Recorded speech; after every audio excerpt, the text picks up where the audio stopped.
61 women in Iran's notorious Evin prison, among them Nobel laureate Narges Mohammadi, are launching a hunger strike today, protesting a wave of executions linked to nationwide demonstrations that erupted after the death in custody of Mahsa Amini in 2022. Just this week, Iranian authorities hanged a 23-year-old man who reportedly had a mental health condition. Mohammadi won the Nobel Prize for her work fighting the oppression of women. She spent most of the past 2 decades in jail. The court just added another 15 months to her sentence for, quote, spreading propaganda while in prison. That's according to her family. And yet still, she won't be silenced. Today, CNN is publishing a new letter from Mohammadi calling on UN member states to declare gender apartheid a crime. In a moment, I'll speak to her teenage daughter, Kiana. But first, correspondent Jomana Karadshah is covering all the latest developments, and she's joining me now. Jomana, good to have you on. You've been covering Narges Mohammadi for a while. In fact, you got one of the first exchanges, or the first, with her in prison. People are going to think it's, you know, explain to people how she's just getting more and more punishments, and yet they keep at it, and now she's on a hunger strike. It's truly remarkable what you see happening today, this announcement of the hunger strike. You've also got this letter that she's sending to the UN Secretary General, an op-ed to CNN. It is exactly for these sort of acts that she is getting punished time and time again. She has a total sentence now of more than 12 years, Christian, and just in the past few years, while behind bars, she has been convicted and sentenced 3 more times for acts like this, accused of propaganda against the state. This is a woman who is determined that not even the darkest cells of Evin have silenced her, and it is, coming at a huge cost for her and her family. She has been banned from even hearing her children's voice for the last 2 years almost. I know they can't talk to her on the phone, and we'll hear more of that when I talk to Kiana. Her daughter, 17-year-old, and they're exiled in France. It's a really desperate situation.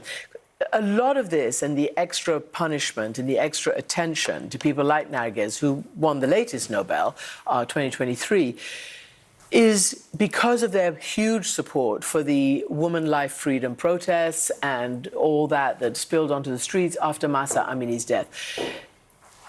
Where is that? Where is the momentum? Where is, this protest movement right now? Because the authorities have pretty much squelched it. I mean, as you know very well, those were unprecedented protests in 2022, spread like a wildfire across the country. And the regime used everything that it's got to try and suppress these protests. Violence, according to the United Nations, more than 500 protesters killed in that brutal crackdown. And what we saw happen, Christian, as you know, is the regime accused by human rights organizations of using the judicial system, using what was described as these sham and show trials and the death penalty as a tool to suppress the protests and to crush them. And that ultimately seemed to have worked. So what you have right now is this protest movement. It's not protests on the streets. You have the everyday acts of defiance that are still going on, whether it is the women behind bars in prison, as we're seeing, in Evin prison, or women who are out on the streets, still refusing to wear the mandatory hijab and facing punishment. And when you speak to people, you speak to activists in the country, they say that it's not a matter of if, it is when protests will erupt again in the country. In the meantime, mentioning executions related, so this 23-year-old who apparently has some mental health issues has been executed. Why? What reason did the authorities give for that?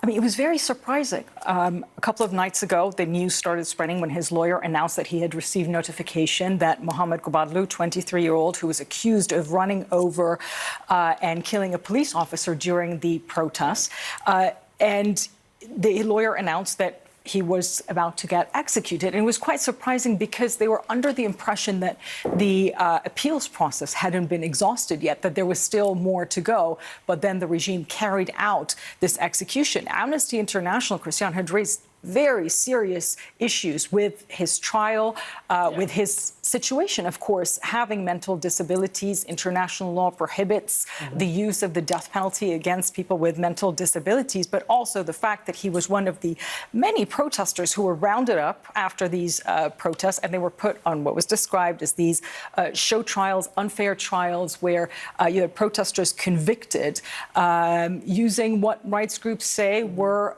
confessions that were extracted under torture. And Mohammad Ghobadlou, it was the latest to have been executed. Of course, you know, over the past year or so, we've seen about 8 protesters who have been executed. The fear is there are many more.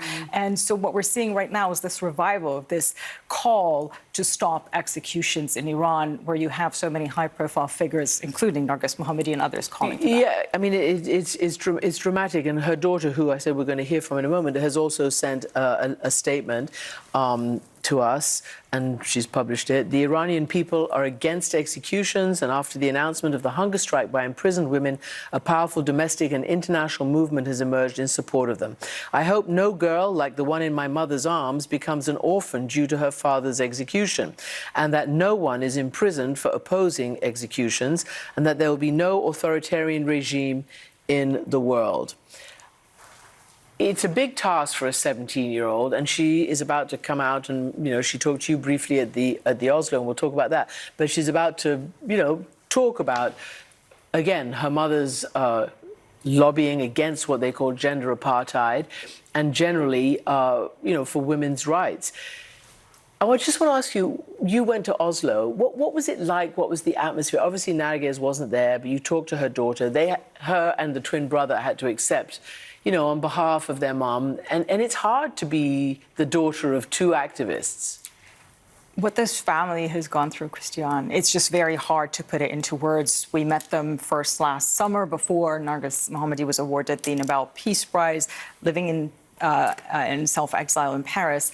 Their father, Talib Rahmani, he's also a political prisoner. He spent a total of 14 years. Activist. He's not in prison right now. He was. He was in prison for 14 years. He's had to become father and mother for his children. The children are no longer able to speak Farsi. Now they speak French. That has become their language. And also, you know, you speak to them and you feel that there's this, it's mixed emotions, right? They want to feel proud. They want to support their mom, but they miss her and they want her to be there with them. And it's just very, very hard what this family is going through, but quite resilient. I mean, we're talking about children. The last time they saw their mother, as you know, they were not yet 9.